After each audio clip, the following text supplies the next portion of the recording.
Election commission of Pakistan کی ہدایت پر district election commissioner Dera Ghazi Khan امتیاز احمد کا تحصیل توسہ کا دورہ۔ Government boys high school Tosa میں اجلاس کی صدارت کرتے ہوئے سپروائزر اور شمار کنندہ سے کہا کہ آپ کا فرض بنتا ہے آپ ایمانداری سے اپنے فرائض سر انجام دیں اور گھر گھر جا کر ووٹر کی تصدیق کریں، ان سے خود ملیں اور ان کی فیملی کے ووٹوں کی تصدیق کریں۔ اگر کوئی غلط اندراج ہے تو اسے خارج کریں اور نئے ووٹر کا اندراج شناختی کارڈ کے ایڈریس کے مطابق کریں۔ السلام علیکم، میں Imtiaz Ahmed, district election commissioner D G Khan.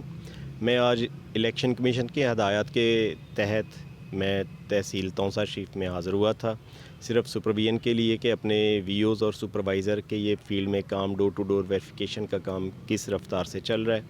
اس موقع پہ کچھ ایشوز جو سامنے آئے ہیں وی اوز کی طرف سے ان کو بھی ایڈریس کیا ہے، اور عوام سے یہی گزارش ہے کہ وہ اس ایکٹیویٹی میں مکمل پارٹیسپیٹ کریں اور اپنے ووٹوں کی تصدیق اور نئی انٹری کے حوالے سے زیادہ دلچسپی اور زیادہ بہتر مرحلے میں شامل ہو کے اپنے زیادہ سے زیادہ ووٹوں کی تصدیق اور فریش انٹریز کو یقینی بنائیں۔